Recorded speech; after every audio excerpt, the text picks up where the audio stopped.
el Colegio Mexicano de Ortopedia, en su 75 aniversario, presenta su segundo Congreso Virtual 2021.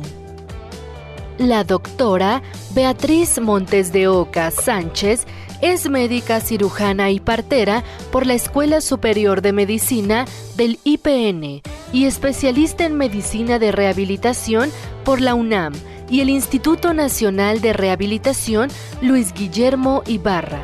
Además, tiene la alta especialidad en medicina de electrodiagnóstico por el mismo instituto, entrenamiento en medicina del sueño avalado por la Sociedad Mexicana para la Investigación y Medicina del Sueño, el máster en infiltración perineural LIFT y la certificación internacional de Amsterdam Clinical Transcranial Magnetic Stimulation.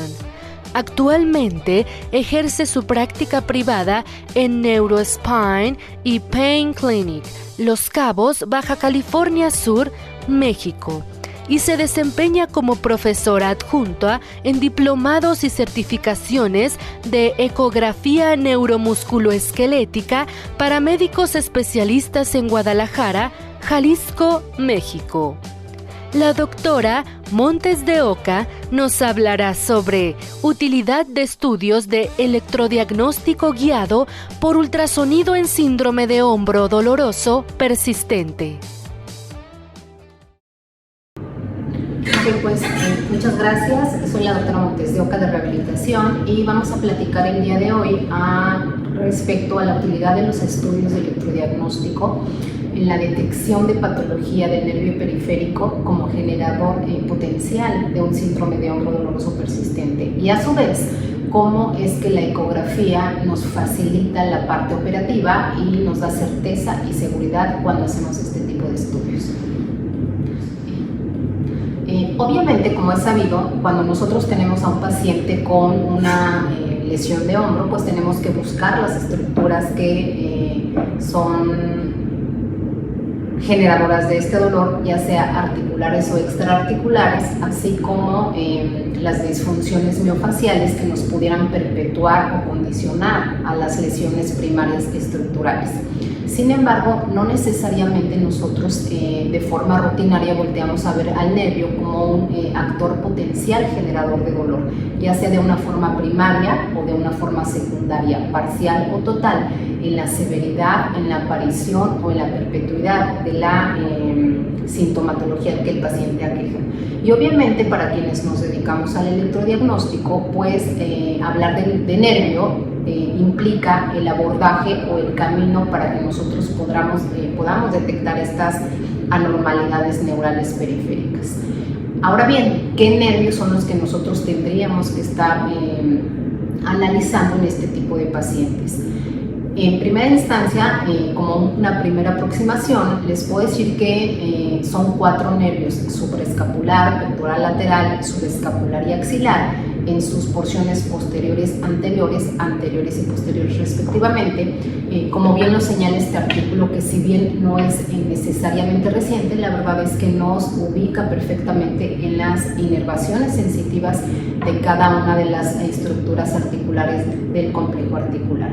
Sin embargo, no debemos olvidar, por un lado, que no todos estos nervios son susceptibles de estudiarse por estudios de electrodiagnóstico de una forma tan sencilla y operativamente accesible para nosotros, debido pues obviamente a la imbricación de las regiones anatómicas, a las profundidades e incluso a los riesgos que conlleva el colocar un electrodo de aguja, por ejemplo, en estructuras cercanas a pleura.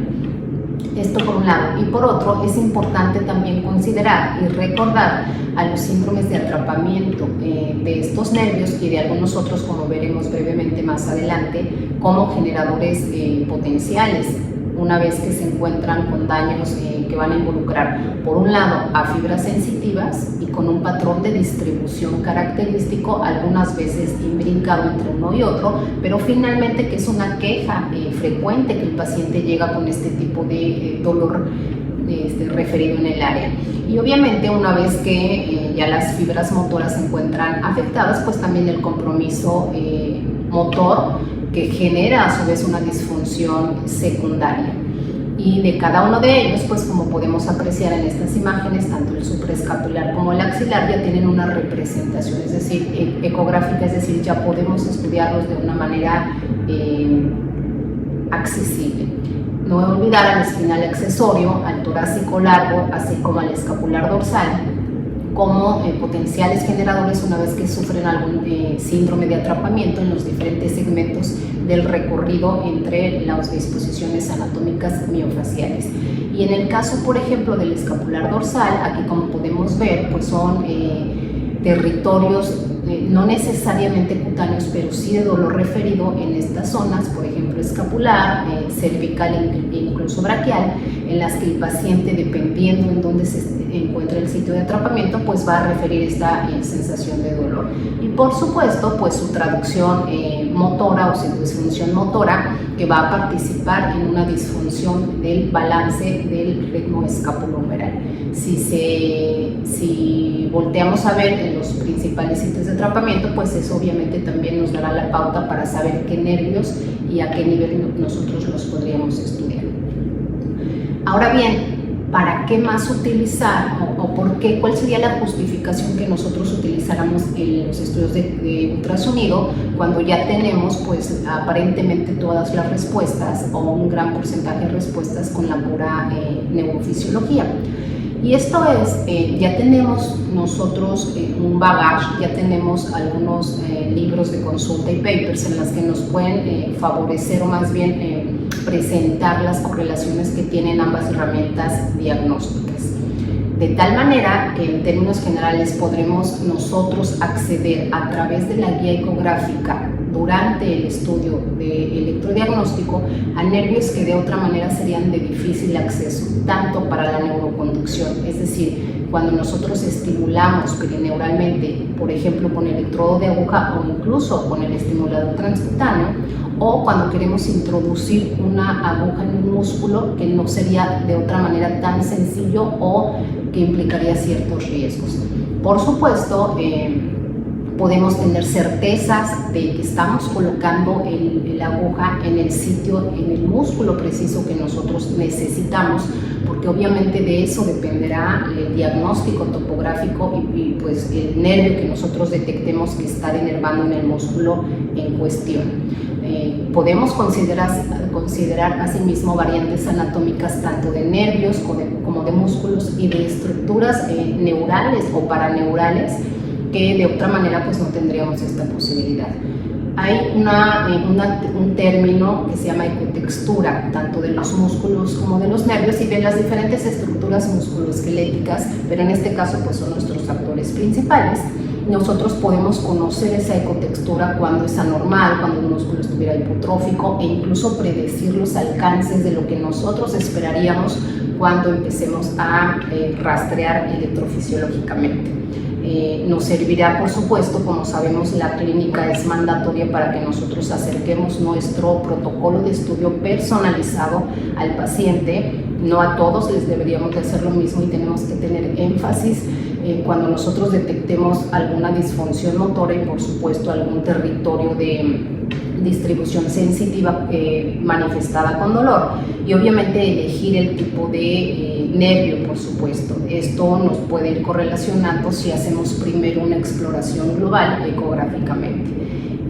Podemos evidenciar asimismo la etiología estructural y ya está comprobado que es importante que lo utilicemos en pacientes que tengan pérdida de la anatomía, ya sea por algún traumatismo o incluso posquirúrgico en pacientes obesos, edematizados, con riesgo vascular y sobre todo aquellos que están anticoagulados y tengamos que trabajar en regiones cercanas a grandes vasos. Este es una demostración de cómo se vería la ecotextura en la periferia de un músculo, en eje transversal y de un nervio. Y aquí les quiero mostrar es un pequeño video en donde vamos a ver si ustedes alcanzan a fijarse en la parte superior izquierda. Voy a volverlo a pasar. Es un sutil movimiento dentro de un segmento del músculo, lo vemos de esta manera, que corresponde a una fasciculación.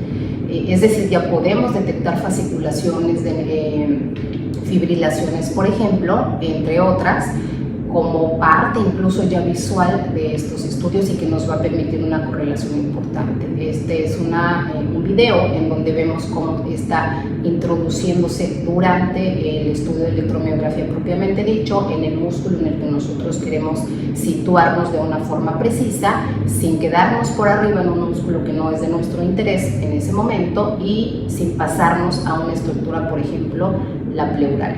Y por último, pues vamos a ver que también el nervio tiene ciertas características ecográficas y que nos van a situar en este contexto visual o por imagen cuando podamos estudiar el calibre, que sea uniforme este calibre, el contorno, si es irregular, por ejemplo, el aspecto, los fascículos, la textura, la continuidad, si hay vascularidad interna, porque en teoría no tendríamos que tener vascularidad y si la tuviéramos, pues representa patología. Alrededor, ¿no? El contexto perineural, como lo hemos platicado, y bien importante que ya tenemos una correlación ecográfica de 3 palabras que utilizamos con mucha familiaridad cuando hay una lesión de nervio periférico, como la neuropraxia, axonotmesis y neurotmesis. En este caso podemos ver a un nervio sano y en la imagen de abajo es un nervio francamente afectado, alargado y con una ecotextura diferente correspondiente en este caso a una axonotmesis. De tal manera que, bueno, estos son los alcances de una asociación de estrategias diagnósticas altamente confiables y la suma y la potencialidad que pueden tener entre ambas para dar diagnósticos más certeros, más precisos y más seguros. Muchas gracias.